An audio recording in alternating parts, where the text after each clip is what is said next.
ఈరోజు సూర్యాపేట జిల్లా మునగాల మండలం తిమ్మారెడ్డిగూడ గ్రామంలో ఏర్పాటు చేసినటువంటి భారత వికలాంగుల కుల ప్రొటెక్షన్ సమితి ముఖ్య కార్యకర్తల సమావేశానికి సభాధ్యక్షత వహించినటువంటి మండల అధ్యక్షులైనటువంటి గోపిరెడ్డి మదన్మోహన్ రెడ్డి గారికి, అదేవిధంగా ఈ సమావేశంలో పాల్గొన్నటువంటి విద్యార్థి సంఘం నాయకులైనటువంటి లాల్ సింగ్ గారికి, అదేవిధంగా జగన్ గారికి, అదేవిధంగా అన్న బక్కన్న గారికి, అదేవిధంగా బ్రహ్మయ్య గారికి, అదేవిధంగా కేశవ్ గారికి, అదేవిధంగా మా మిత్రుడు లక్ష్మణ్ గారికి అందరికీ కూడా పేరు పేరున భారత వికలాంగుల కుల ప్రొటెక్షన్ సమితి రాష్ట్ర కమిటీ పక్షాన ధన్యవాదాలు తెలియజేస్తూ, ముఖ్యంగా ఈ తెలంగాణ రాష్ట్రంలో రాష్ట్ర ముఖ్యమంత్రిగా బాధ్యతలు చేపట్టినట్టు నుంచి కూడా రేవంత్ రెడ్డి ప్రభుత్వం వికలాంగుల సమాజం పట్ల కక్ష సాధించే చర్యలతోనే మరి వివక్ష ప్రదర్శిస్తుంది. అడుగడుగున తెలంగాణ రాష్ట్ర ముఖ్యమంత్రిగా రేవంత్ రెడ్డి గారు బాధ్యతలు చేపట్టినాక ఏదైతే 2024 డిఎస్సి నియామకాలు చేపట్టిందో ఆ డిఎస్సి నియామకాల్లో కూడా వికలాంగుల సామాజిక వర్గానికి సంబంధించి వికలాంగుల పిల్లలకు బోధించేటటువంటి ఎవరైతే స్పెషల్ బీఈడీ చేసినటువంటి అభ్యర్థులు ఎవరైతే ఉంటారో మరి వాళ్ళు ఎవరికి బోధిస్తారంటే ప్రత్యేక అవసరాలు కలిగినటువంటి విద్యార్థులకు బోధిస్తారు. ఆ ప్రత్యేక అవసరాలు కలిగినటువంటి విద్యార్థులకు బోధించే ఉపాధ్యాయ నియామకాలను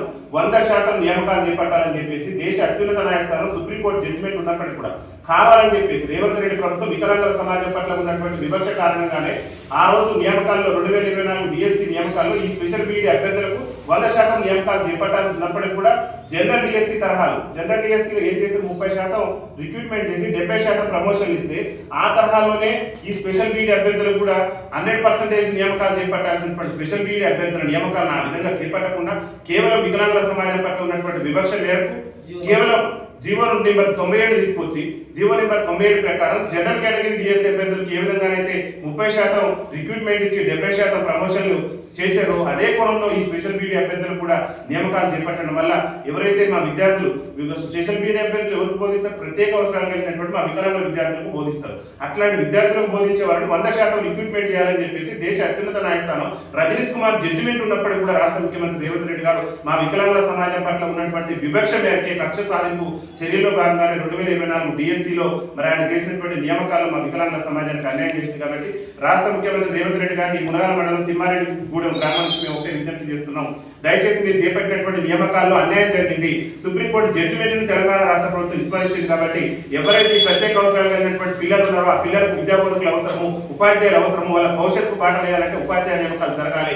కాబట్టి 2024లో మీరు చేపట్టినటువంటి డిఎస్సిని తక్షణమే సవరించి ఏదైతే మీరు రిక్రూట్మెంట్ చేశారో 100% జనరల్ డిఎస్సి తరహాలో ఈ స్పెషల్ బీఈడీ అభ్యర్థులను ఏ విధంగా అయితే నియామకాలు చేస్తారో ఆ నియామకాలు వెంటనే రద్దు చేసి 100% స్పెషల్ బీఈడీ అభ్యర్థులను రిక్రూట్మెంట్ చేయాలని చెప్పేసి భారత వికలాంగుల కుల ప్రొటెక్షన్ సమితి రాష్ట్ర కమిటీ పక్షాన రేవంత్ రెడ్డి గారి ప్రభుత్వాన్ని డిమాండ్ చేస్తున్నాం.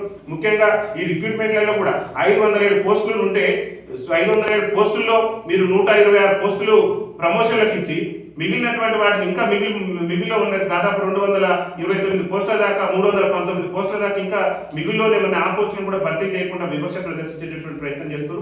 దయచేసి రేవంత్ రెడ్డి గారు వికలాంగుల సమాజం పట్ల ఉన్నటువంటి వివక్షను విడనాడండి. వికలాంగుల విద్యార్థులకు అవసరమైనటువంటి ప్రత్యేక విద్యాబోధనకు సంబంధించి నియామకాలు ఖాళీ ఉన్నటువంటి పోస్టులన్నా తర్వాత అర్హత సాధించినటువంటి మా విద్యార్థులను నియమించేటటువంటి ప్రయత్నం చేయాలని చెప్పేసి రాష్ట్ర ముఖ్యమంత్రి రేవంత్ రెడ్డి గారి ప్రభుత్వాన్ని మేము డిమాండ్ చేస్తున్నాం. దాంతోపాటు రేవంత్ రెడ్డి గారు అడుగడుగున వికలాంగుల సమాజం పట్ల వివక్ష ప్రదర్శిస్తున్నట్టు అనేక కారణాలు ఉన్నాయి. ఇలా తెలంగాణ రాష్ట్రంలో అధికారంలోకి రాకముందు కాంగ్రెస్ పార్టీ ఎన్నికల మేనిఫెస్టోలో రేవంత్ రెడ్డి గారు మేము అధికారంలోకి వస్తే వికలాంగుల సమాజానికి 100% రాయితీతోని ఉచిత రవాణా సౌకర్యం కల్పిస్తారని చెప్పేసి మీ ఎన్నికల మేనిఫెస్టోలో పెట్టారు. ఇవాళ మా మహిళా అక్కలకు మా మహిళా చెల్లెలకి ఉచిత రవాణా సౌకర్యం కల్పించి 75 ఏళ్ల స్వతంత్ర భారతంలో రాజ్యాధికారానికి దూరమై దుర్భర జీవితాలు గడుపుతున్న మా వికలాంగుల సమాజానికి ఎందుకు నేటి వరకు ఉచిత ప్రయాణ సౌకర్యం కల్పించలేదో రేవంత్ రెడ్డి ప్రభుత్వం సమాధానం చెప్పాలి. మా పట్ల ఎందుకు ఇంత కక్ష సాధింపు, మా వికలాంగుల సమాజం పట్ల ఎందుకు ఇంత నిరంకుశత్వ ధోరణితో రాష్ట్ర ప్రభుత్వం ప్రవర్తిస్తుందో స్పష్టం చేయాలని చెప్పేసి మేము రాష్ట్ర ముఖ్యమంత్రి రేవంత్ రెడ్డి గారు డిమాండ్ చేస్తున్నాం. దాంతోపాటు గెలిచిన వెంటనే 60,000 రూపాయలు పింఛన్ ఇస్తున్నారు. ఇలా సకలాంగులకు సంబంధించి ఇలా రైతు రుణమాఫీ లక్షలలో మీరు అప్పులు తెచ్చమని రైతు రుణమాఫీలు చేశారు. అట్టడుగున్నటువంటి సామాజిక వర్గం ఈ తెలంగాణ రాష్ట్రంలో దుర్భర జీవితాలు గడుపుతున్నటువంటి వికలాంగుల సామాజిక వర్గానికి 60,000 రూపాయలు ఇచ్చేందుకు మీకు ఎందుకు మనసు ఒప్పట్లేదు? తక్షణమే రాష్ట్ర ముఖ్యమంత్రి రేవంత్ రెడ్డి మా పట్ల వివక్ష విడనాడాలి.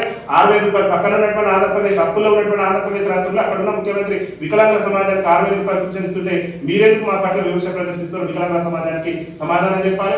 అదే కోణంలో ఆంధ్రప్రదేశ్ రాష్ట్రంలో చంద్రబాబు నాయుడు గారు తీవ్ర వైఖరి కలిపి మంచానికి పరిమితమైనటువంటి మా వికలాంగుల సోదరులకు 15,000 రూపాయలు పింఛన్ ఇస్తున్నాడు. ఇవాళ ఏమైతే నీకు మా పట్ల ఎందుకు ఇంత వివక్ష ప్రదర్శిస్తున్నావు? దయచేసి ఆంధ్రప్రదేశ్ రాష్ట్రంలో అందరికన్నా వికలాంగుల పింఛన్ 60,000 రూపాయలు పెంచాలి. తీవ్ర వైఖరి కలిగినటువంటి వికలాంగులందరూ కూడా 15,000 ఇవ్వాలి. ఇవాళ పిహెచ్డీలు బీఈడీలు పూర్తి చేసి మా వికలాంగులు మీకు కాంగ్రెస్ ఎన్నికల మేనిఫెస్టోలో ఏం పెట్టారయ్యా? కాంగ్రెస్ పార్టీ అధికారంలోకి వస్తే వికలాంగుల బ్యాక్లాగ్ ఉద్యోగాలు భర్తీ చేస్తామని చెప్పారు. ఇలా పీజీలు పిహెచ్డీలు పూర్తి చేసి తెలంగాణ రాష్ట్రంలో వికలాంగుల విద్యార్థులు ఉద్యోగ అవకాశాల కోసం ఉపాధి అవకాశాల కోసం రోడ్ల మీద తిరిగేటటువంటి పరిస్థితి రాష్ట్రంలో దాపరించింది. వెంటనే రాష్ట్ర ముఖ్యమంత్రి రేవంత్ రెడ్డి గారు చొరవ చూపి వికలాంగుల బ్యాక్లాగ్ ఉద్యోగాలు రాష్ట్రంలో భర్తీ చేసే విధంగా చర్యలు తీసుకోవాలని చెప్పేసి మా భారత వికలాంగుల హక్కుల పరిరక్షణ సమితి రాష్ట్ర కమిటీ పక్షాన మేము డిమాండ్ చేస్తున్నాం. రాష్ట్ర ముఖ్యమంత్రి అడుగడిన వివక్షే వికలాంగుల హక్కుల చట్టాన్ని అమలు చేస్తారని చెప్పేసి కాంగ్రెస్ పార్టీ ఎన్నికల మేనిఫెస్టోలో పేర్కొన్నారు. వికలాంగుల సమాజాన్ని కించపరిచే విధంగా వికలాంగులు సివిల్స్ ఉద్యోగాల్లో పనికిరారు, దానికి పనికిరారు, దీనికి పనికిరారు అని చెప్పేసి మీ ప్రభుత్వంలో ఉన్నటువంటి ఒక సీనియర్ ఐఏఎస్ అధికారి అయినటువంటి స్మితా సబర్వాల్ వికలాంగుల సమాజాన్ని కించపరిచే విధంగా వ్యాఖ్యలు చేస్తే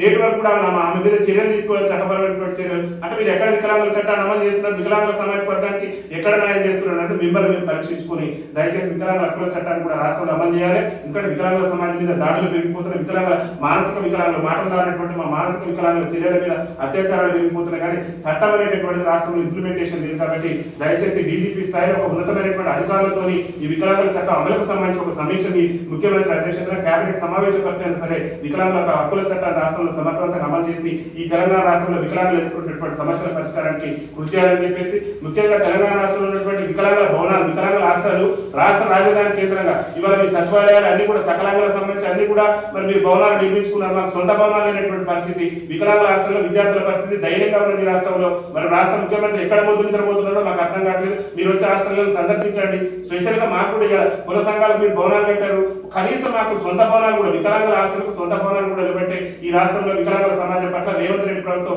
ఎంత విమర్శ ప్రదర్శిస్తుందో అక్కడే స్పష్టం అవుతుంది. దయచేసి వికలాంగులకు సొంత భవనాలు కట్టాలి, సొంత హాస్టల్ కట్టాలి. వికలాంగులకు అవసరమైనటువంటి పరికరాలు కూడా ఈ మధ్యన పరికరాల విషయంలో కూడా ఇది అప్లై చేస్తున్నటువంటి అభ్యర్థుల్లో ఎడ్యుకేషన్ ఉంటేనే ఇస్తామంటారు. పక్కన ఉన్నటువంటి ఆంధ్రప్రదేశ్ రాష్ట్రంలో ఎడ్యుకేషన్ తో సంబంధం లేకుండా 3-వీలర్ వెహికల్స్ ఇస్తున్నారు. అదేవిధంగా వికలాంగులకు ఏ పరికరాలు అవసరం ఉన్నా ఆ పరికరాలు అందించేందుకు MFSN ఛానల్కు లైక్ చేయండి, షేర్ చేయండి, సబ్స్క్రైబ్ చేయండి.